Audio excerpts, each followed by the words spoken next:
Special ఈ రోజుల్లో ఇంకాను. అప్పట్లో అమితాబ్ బచ్చన్ గారిని బాడీ షేమింగ్ విపరీతంగా చేశారు. ఏంటి నీ పర్సనాలిటీ, ఆ ఫేస్ లో ఎక్స్ప్రెషన్సే లేవు, నువ్వు యాక్టింగ్కే పనికి రావు, నీ గొంతేంటి అలా ఉంది అయ్యారు.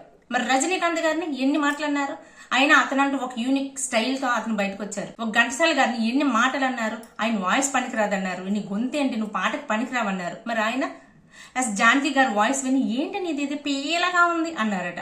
Hi, welcome to అన్వ్యూస్.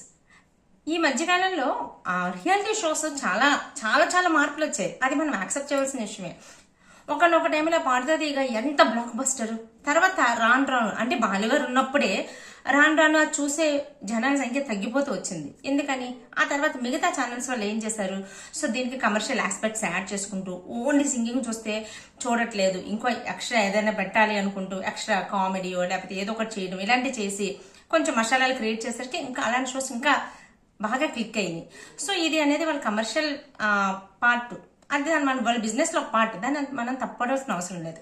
ఇంకొకటి, ప్రతి డిపార్ట్మెంట్ లో కూడా ఈ రాజకీయాలు, పాలిటిక్స్ కిందకు తొక్కడం, అది తొక్కుతున్నారు ఫీల్ అవడం ఇలాంటివన్నీ కామన్ గా జరుగుతూనే ఉంటాయి. కానీ ఇక్కడ ప్రవస్థ ఆరాధ్య చెప్పిన విషయాలు మనం ఒకసారి వింటే, అంటే ఒకటి బాడీ షేమింగ్ కానీ, డ్రెస్సింగ్ గురించి కానీ, పాటల సెలక్షన్ విషయంలో కానీ, జడ్జిమెంట్స్ వాళ్ళు మాట్లాడుకోవడం కానీ, లేదంటే ఒక్కొక్కరి గురించి ఒక్కొక్క సింగర్ గురించి ఒక్కొక్కలా జడ్జిమెంట్స్ పాస్ చేయడం కానీ, సో ఇలాంటివన్నీ వాళ్ళ అమ్మగారి గురించి సునీత గారు మాట్లాడిన విషయాలు కానీ ఇలాంటి ఓవరాల్ పీరియడ్ లో అంటే తను ఎప్పటి నుంచి అబ్జర్వ్ చేసి తను ఫీల్ అవ్వలేదు, తను హట్ అవ్వలేదు అంటే అది మనం ఖచ్చితంగా నో అనే చెప్పాలి. ఖచ్చితంగా హట్ అయ్యింది, చాలా చాలా హట్ అయ్యింది కాబట్టి తన వాయిస్ బయటకు తీసుకొచ్చింది, తను గట్టిగా మాట్లాడింది. సో తను బాడీ షేమింగ్ ఫీల్ అయ్యిందని చెప్పింది. ఇక్కడ మనం ఒకటి మాట్లాడుకోవాలంటే, ఇక్కడ ప్రవస్థ ఎంతవరకు ఫీల్ అయ్యింది, జడ్జిలు ఎంతవరకు తన్ని తొక్కేయాలని చూశారు అన్న పాయింట్ కన్నా ముందు ప్రవస్థ కొంచెం కంగారు పడిందా అనిపించింది. ఎందుకంటే తన చిన్నప్పటి నుంచి కూడా ఎన్నో షోస్ చేసుకుంటూ వచ్చింది. పాజిటివ్స్ నెగిటివ్స్ అన్ని చూసే ఉంటది. ఇంతకు ముందు కూడా వేరే షోలో కూడా తను ఫస్ట్ ప్రైజ్ విన్నర్. సో అది విన్నర్ అయిన తర్వాత కూడా, ఆ షోలో విన్నర్ అయిన తర్వాత కూడా ఆమె ప్రవస్థ ఏం చెప్పింది, ఆ షోలో విన్నర్ అయిన తర్వాత కూడా నాకేం పెద్దగా నాకు కెరియర్ ఏమీ పెద్ద గ్రోత్ రాలేదు, మంచి మంచి ఆపర్చునిటీస్ కూడా ఏం రాలేదు, సో అందుకనే మళ్ళీ ఇక్కడ కూడా ఒకసారి ట్రై చేద్దామని వచ్చాను అంది. అంటే తను ఆల్రెడీ కొంచెం డిప్రెషన్తోనే ఈ షోకి వచ్చింది. చూడు, ఒక ప్రవస్థ అని కాదు, ఎవరైనా సరే ఒక షోలో, ఒక సింగింగ్ షోలో కానీ, డాన్సింగ్ షోలో కానీ ఎందుకైనా సరే విన్నర్ అయిన వాళ్ళకి కెరియర్ కాళ్ళ దగ్గరకు వచ్చేది. ఏదైనా సరే బిగ్ బాస్ కానీ, ఏంటది డాన్స్ కానీ, లేదంటే సింగింగ్ కానీ, ఏదైనా సరే వాళ్ళకి అక్కడ ఒక పాపులారిటీ వస్తుంది అంతే. సో ఆ పర్సన్ గురించి మనకు తెలుస్తుంది. బట్ రాను రాను వాళ్ళ కెరియర్లో గ్రోత్ రావాలన్నా, కెరియర్లో ఆపర్చునిటీస్ ఎక్కువ రావాలన్నా సరే చాలా విషయాలు ఆధారపడి ఉంటాయి. ఒకటి పాలిటిక్స్ అవుతాయి, ఒకరికొకరు తెలుసుకున్న వాళ్ళని రికమెండ్ చేసుకుంటూ వెళ్ళిపోతుంటారు, ఇంకొకటి యాటిట్యూడ్ ఉంటుంది, ఇంకొకటి మన ఇన్ఫీరియారిటీ ఉంటుంది, ఇలా రకరకాల ఆస్పెక్ట్స్ కలిపి మనకి అక్కడ కెరియర్ అనేది ఉంటుంది తప్ప ఓన్లీ ఆ పర్టికులర్ ఆ షోలో నువ్వు విన్ అయిపోతే మన కెరియర్ సెట్ అయిపోద్ది అనుకునేది రాంగ్. సో ప్రతి డిపార్ట్మెంట్ కూడా పాలిటిక్స్ ఉంటాయి, కానీ ఒక్కసారి ఇలా బయటకు వచ్చి మాట్లాడడం కన్నా లోపల వాళ్ళతోనే ఫైట్ చేయాల్సింది. ఈ కెరియర్ని అంతా పణంగా పెట్టేశాను, సో నా కెరియర్ ఎండ్ అయిపోయింది అని నువ్వు ఎందుకు గివప్ ఇచ్చేయాలి, ఎందుకు గివప్ ఇవ్వాలి? సో నీలో టాలెంట్ ఉంది, నువ్వు చాలా చాలా ప్రశంసలు అందుకున్నావు, చాలా షోస్ గెలిచావు, బాలుగారు లాంటి వాళ్ళు, సునీత వీళ్ళందరూ కూడా చాలా మెచ్చుకున్నారు నిన్ను, ఇవన్నీ కూడా నువ్వే చెప్తున్నావు. సో అలాంటప్పుడు కెరియర్ని ఎందుకు, అంటే నీలో టాలెంట్ ఉంది కాబట్టే మెచ్చుకున్నారు, సో దాన్ని ఎందుకు గివప్ ఇవ్వాలి?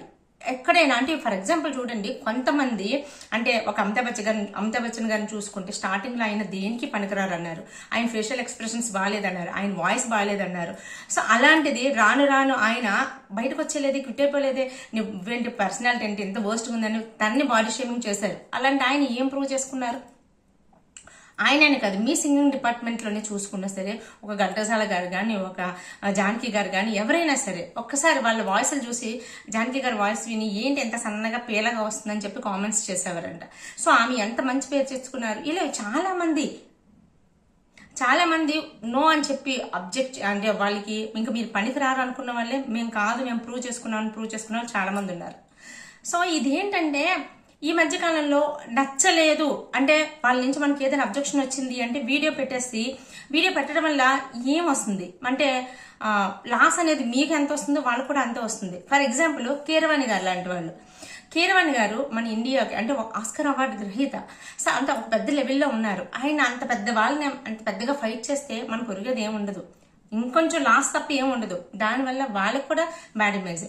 ఇంకా దీన్ని సపోర్ట్ చేసుకుంటూ కామెంట్స్ వస్తున్నాయి చూడండి. అసలు ప్రవస్థ కరెక్ట్ కరెక్ట్, నువ్వు చేసింది కరెక్ట్ కరెక్ట్ కరెక్ట్ అని చెప్తున్నారు, కానీ ఒక్క కామెంట్ లో కూడా నువ్వు ప్రూవ్ చేసుకో. సో వీళ్ళందరూ అన్న దగ్గర నువ్వు ప్రూవ్ చేసుకుని నిలబడు. సో నువ్వెందుకు నీ కెరీర్ని గివప్ ఇచ్చుకుంటున్నావు? ఏం చేయకు.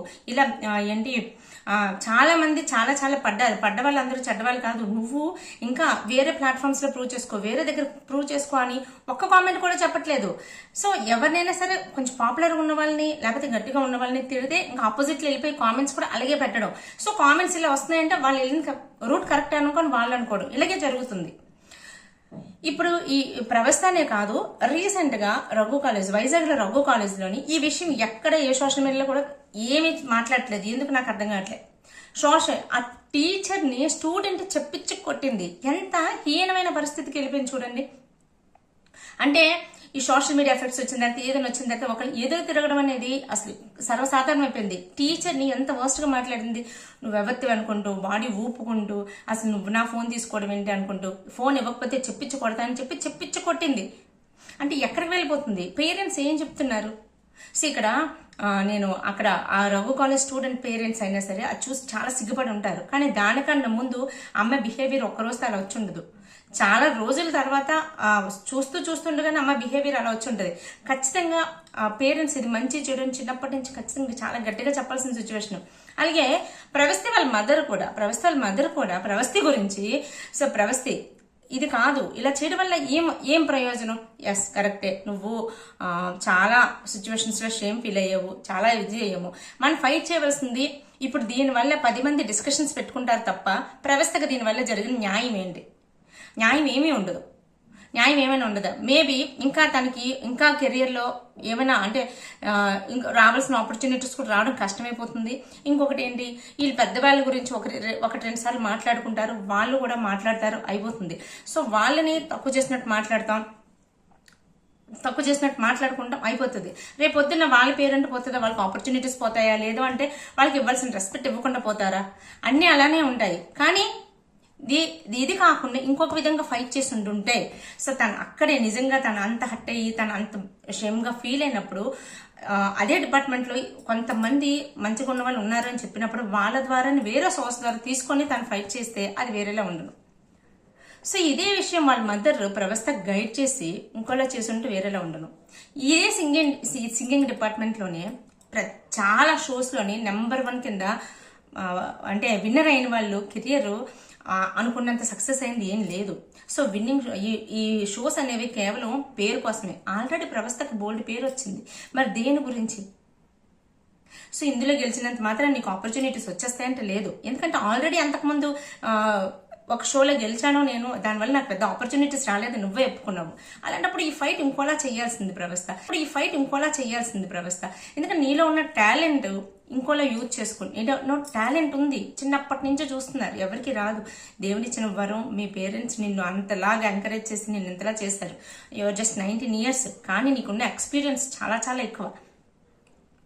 సో వాళ్ళ మదర్ పేరెంట్స్ అయినా సరే ఇలా చేసి ఉండాల్సింది. అక్కడ నేను ఎందుకు చెప్తున్నానంటే, ఇక్కడ వీళ్ళ పేరెంట్స్ ఇలా బిహేవ్ చేస్తే అక్కడ రఘు కాలేజ్ స్టూడెంట్స్ పేరెంట్స్ అలా బిహేవ్ చేయడం వల్ల ఒక టీచరు ఎంత షేమ్ ఫీల్ అయి ఉంటారండి. ఆ వీడియో కింద కామెంట్స్ చూస్తుంటే ఏమని అంటున్నారు తెలుసా?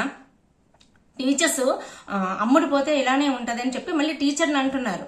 ఎంత షేమ్ ఫీల్ అవ్వాలి? టీచర్స్ అమ్ముడుపోకపోతే అంటే టీచర్స్ డబ్బులు తీసుకోకుండా ఉద్యోగాలు చేస్తే మీరు వాళ్ళని పోషిస్తారా? ఎవరు పోషిస్తారు వాళ్ళని? గవర్నమెంట్ జాబ్లు ఏమైనా ఉన్నాయా? 5 సంవత్సరాలకు 10 సంవత్సరాలకు ఒకసారి జాబులు తీస్తూ ఉంటారు. మరి ఎక్కడికైనా వెళ్ళిపోతారు? అడుక్కొని తిని జాబులు చెప్పాలి, ఎలా చెప్పాలి? అసలు కామెంట్స్ పెట్టే వాళ్ళు కూడా ఒకసారి ఆలోచించాలండి. ఎదురు తిరిగారు అంటే ఎదురు తిరిగే వాళ్ళకి సపోర్ట్ చేయడం చాలా చాలా ఎక్కువైపోయింది. సో ఇది నాకు ఏదోలా అనిపించి చేశాను. ప్రవస్థ లాంటి ఇంత టాలెంటెడ్ అమ్మాయిలు ఇలాంటి రూట్ ఎంచుకోవడం అనేది కొంచెం కంగారు పడి తొందరపడింది, కొంచెం ఓపిక్గా ఉండాల్సింది. తనకి చాలా మంచి బ్రైట్ ఫ్యూచర్ ఉన్న అమ్మాయి, జస్ట్ 19 years, ఇంకా చాలా లైఫ్ ఉంది. ఇక్కడితోనే తన లైఫ్ అయిపోయింది, నా లైఫ్ అందరూ కలిపి స్పాయిల్ చేసేస్తున్నారు అని తను అలా ఫీల్ అవ్వడం కాకుండా, అది అంటే తను ఫీల్ అవడంలో తప్పలేదు, తన ఏజ్ ప్రభావం. కానీ బ్యాక్ ఉన్న పేరెంట్స్ కానీ గురువులు కానీ వీళ్ళందరూ తనకు ఒక సపోర్ట్ చేసి అది కాదమ్మా ఇది కాదమ్మా అది అని చెప్తూ ముందుకు తీసుకెళ్లాల్సిన బాధ్యత ఎంతో ఉంది. ఎస్పెషల్లీ కింద వీడియోస్ చూసి కామెంట్ చేసిన వాళ్ళు కూడా ఇలా కాదమ్మా ఇది అని చెప్పాలి. అసలు వాళ్ళు చేసిన మేబీ తప్పే, మేము యాక్సెప్ట్ చేస్తున్నాం. ఎందుకంటే సునీత గారు కానీ, కీరవాణి గారు కానీ, చంద్రబోస్ గారు కానీ జడ్జిమెంట్ ప్లేస్ లో ఉన్నప్పుడు ఒకరి గురించి ఒకలా మాట్లాడుండొచ్చు, మేబీ అక్కడ ఇంపార్షియాలిటీ కూడా ఉండొచ్చు. వాళ్ళు చేసింది కరెక్ట్ అని చెప్పట్లేదు, కానీ వ్యవస్థ ఈ రూట్ ఎంచుకోవడం అనేది అంత సరైన పద్ధతి కాదు అని నాకు అనిపిస్తుంది. మీకేమనిపిస్తుంది కామెంట్స్ చెప్పండి. వీడియో మీకు నచ్చితే లైక్ చేసి షేర్ చేయండి. Take care, by by.